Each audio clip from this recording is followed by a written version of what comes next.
King Charles and Queen Camilla are leading the UK's chicken adoption trend. After being set up almost 20 years ago, the British Hen Welfare Trust recently rehomed its 1 millionth bird at Highgrove. Our nation's famous love for pets is extending beyond cats and dogs to chickens, with even the King and Queen joining the hen party. After being set up almost 20 years ago, the British Hen Welfare Trust recently rehomed its 1 millionth bird at Highgrove, the Gloucestershire home of Charles and Camilla. The King provided a safe refuge for Henrietta and 30 other chickens who otherwise would have been sent for slaughter after being used commercially to lay eggs. Hello viewers, please remember to subscribe and click on the notifications bell icon, so you will be notified whenever we upload new cookies about the British royal family. Howorth, pictured below, the national charity has rehomed hens in schools, community areas, prisons and back gardens across the country, inspiring the public to reassess the creatures as adorable pets. By working with farmers to rehome hens once their best laying days are behind them, the trust has proved these birds have plenty of life still left in them, as feathery companions. Jane says, "These hens make wonderful pets, with distinctive personalities and the added bonus of providing a lovely supply of fresh eggs. We're seeing around 70,000 of these hens rehomed each year now, which is simply wonderful. They're low maintenance and can be looked after even if you have a busy job." King Charles, set to ban historic word during upcoming royal tour. King Charles is set to ban a historic word during his upcoming royal tour with Queen Camilla, it has been claimed. The term walkabout will not be used on the King and Queen's tour of Australia and Samoa out of respect for Australia's indigenous communities. The phrase, coined by Queen Elizabeth II 54 years ago, is set to be replaced with opportunity to meet the public, out of respect for the customs and traditions of Aboriginal communities. The term has come to mean a member of the royal family meeting, and greeting well-wishers.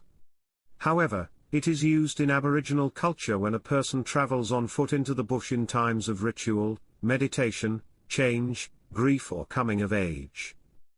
Therefore, the phrase will not be used by Buckingham Palace during the October trip, the first long-haul tour undertaken by the King since his diagnosis with cancer, according to reports in the Telegraph. This tour is understood to be the first trip where the term has been deliberately avoided. It will be Charles's first return to Australia and Samoa as King and the head of the Commonwealth. The tour has been adapted in line with doctors' advice, Buckingham Palace has confirmed. The 9-day visit will factor in some rest periods after the long-haul travel, and will not include any evening engagements in Australia. The King, who is receiving treatment for cancer at the age of 75, will undertake several engagements relating to the disease. Meanwhile, Queen Camilla, 77, will attend events for her key causes of preventing violence against women, and promoting literacy. Engagements will focus on acknowledging and honoring Aboriginal and Torres Strait Island culture and traditions. The King and Queen will attend a community barbecue, a staple of Australian culture, in Western Sydney, as well as learn about bushfire prevention and native plants. The tour was originally intended to include New Zealand, however, it was scaled back on medical advice. A Buckingham Palace spokesman said, "We've had to, as you would with any visit, think about how you can ensure Their Majesty's energies are preserved to be at their best." There had been some hope earlier in the year for Their Majesties to be able to visit New Zealand. On doctors' advice, and in close consultation with the Australian and New Zealand governments, that wasn't able to take place. We've had to make some difficult decisions about the programme with the Australian government, about where Their Majesties can get to. In other news, the King is spending a quiet weekend in Royal Deeside to mark the second anniversary of his mother's death on Sunday.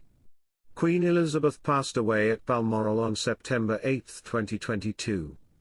According to Richard Eden, the Daily Mail's well-connected society diarist, the medical team are also staying at the estate for a meeting to discuss all health matters relating to the royal family. A medical source said, "It's an important get-together." The King, 75, has been undergoing treatment for an unnamed form of cancer. The Queen, 77, who returned to royal duties last week before heading back to Scotland, is thought to be in rude health. Her Majesty met Sandra Tyler and Jill Hitchman, who were both undergoing a chemotherapy session. Noticing that Sandra was wearing a specialist hat which helps to prevent hair loss, she remarked, "You've got your ice cap on."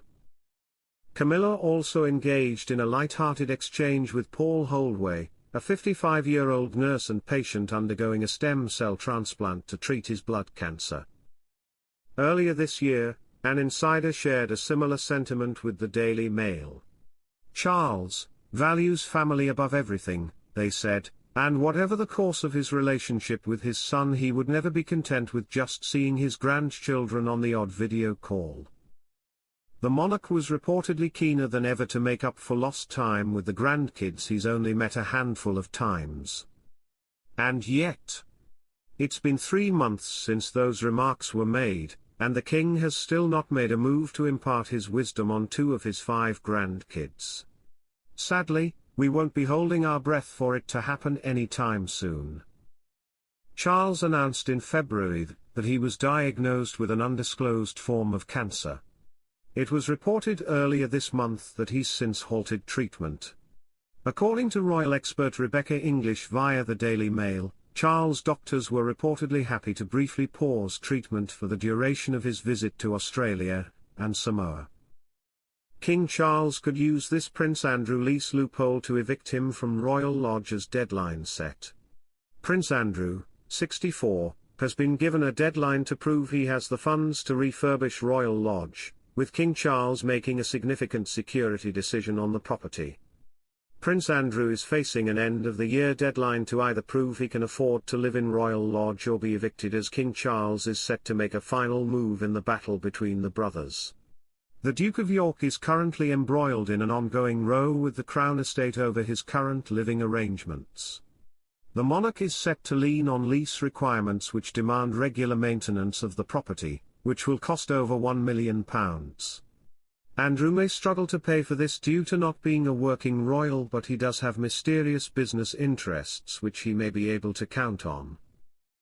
An insider told the Daily Express that King Charles has sent the Duke into a spin due to his ongoing battle to get him to move out Royal Lodge.